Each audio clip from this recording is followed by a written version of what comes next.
The Nirala team में आप सभी का स्वागत है दोस्तों। मैं राशिद निराला हाजिर हो चुका हूं एक और वीडियो के साथ।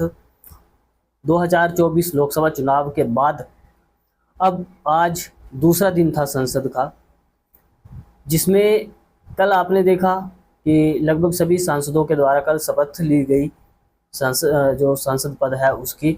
और ख़ास तौर पर जब देश के प्रधानमंत्री ने शपथ ली, विपक्षी सांसदों का संविधान जिंदाबाद के नारे लगाना खास बनाता है उस संसद को जिसमें जन प्रतिनिधि बनकर ये लोग जाते हैं, जनता की आवाज़ उठाते हैं, संविधान के दायरे में रहकर लड़ाई लड़ते हैं उन मुद्दों की जिनको लेकर अक्सर लोग वोट देते हैं। आज दूसरा दिन था, संसद में प्रस्ताव रखना था स्पीकर पद के लिए। सबसे पहले तो सुबह के टाइम राहुल गांधी का एक वीडियो वायरल होता है जिसमें वो आरोप लगाते हैं कि केंद्रीय रक्षा मंत्री राजनाथ सिंह ने कांग्रेस पार्टी के राष्ट्रीय अध्यक्ष खड़गे को फ़ोन किया और उनसे कहा कि वो उन्हें समर्थन दे स्पीकर पद के लिए।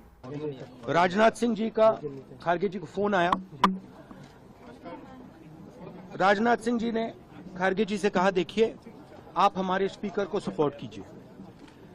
ऑपोजिशन, पूरी ऑपोजिशन ने कहा है, हमने सबसे बात की है, पूरे ऑपोजिशन ने कहा है कि हम स्पीकर को सपोर्ट करेंगे, मगर कन्वेंशन ये है कि डेप्यूटी स्पीकर ऑपोजिशन को मिलना चाहिए। राजनाथ सिंह जी ने कल शाम कहा था कि वो खड़गे जी को कॉल रिटर्न करेंगे। अभी तक राजनाथ सिंह जी ने खड़गे जी का कॉल रिटर्न नहीं किया है। अब बात करते हैं कि स्पीकर पद के लिए एनडीए की तरफ से किसे उम्मीदवार बनाया गया है। देश के इतिहास में पहली बार ऐसा होने जा रहा है दोस्तों, जब लोकसभा स्पीकर के लिए भी चुनाव करना पड़ रहा है। यानी अब इस बार जो मुकाबला है विपक्ष और सत्ता पक्ष का, वो लगभग कांटे का है और देश की जनता के लिए भी राहत की सांस है, क्योंकि जो हुकूमत बहुमत में होती है अक्सर वो शोषण करती है जो प्रजा है, लेकिन इस बार जो मुकाबला है वो बराबरी का है। तो कहीं ना कहीं सत्ता पक्ष भी एक संविधान के दायरे में रहकर ही काम करेगा।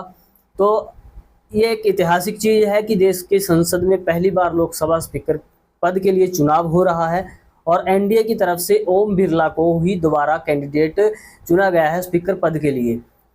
ओम बिरला बहुत विख्यात है। पिछले उनका जो टर्म था, पिछला जो कार्यकाल था, उसमें आप सब ने देखा कि किस तरह से उन्होंने संसद की कार्यवाही के दौरान 100 विपक्षी सांसदों को सस्पेंड कर दिया था। ये क्या ऐतिहासिक चीज़ है संसद के इतिहास में भी। और किस तरह से राहुल गांधी की संसद सदस्यता को रद्द कर दिया था।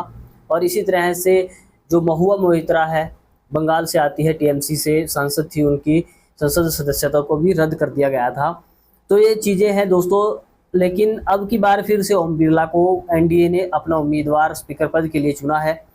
वहीं पर जब कांग्रेस या इंडिया गठबंधन ने बोला कि उन्हें डिप्टी स्पीकर का पद दिया जाए, दूसरी तरफ दोस्तों इंडिया गठबंधन ने भी अब अपना प्रत्याशी मैदान में उतार दिया है। हालांकि समीकरण जो है वो ओम बिरला के पक्ष में है, क्योंकि ज़्यादा सीटें होने की वजह से जो वोट है वो ओम बिरला को जाएगा और वो ही स्पीकर पद के लिए चुने जाएंगे, ऐसा समीकरण बनते हैं। लेकिन अगर क्रॉस वोटिंग हुई या उस तरफ से कुछ बात बनती नजर आई तो जो कांग्रेस पार्टी ने केरला से कांग्रेस पार्टी के 8वीं बार के सांसद सुरेश को स्पीकर पद के लिए मैदान में उतारा है, एक उम्मीद के साथ उतारा है। बहरहाल बात कुल मिलाकर यही है दोस्तों कि एक रिकॉर्ड जो अब की बार होने जा रहा है वो ये है कि संसद के इतिहास में लोकसभा स्पीकर के लिए पहली बार मतदान किया जाएगा कल।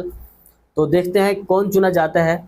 आप देख रहे थे द निराला टीम में आपके साथ राशिद निराला। धन्यवाद।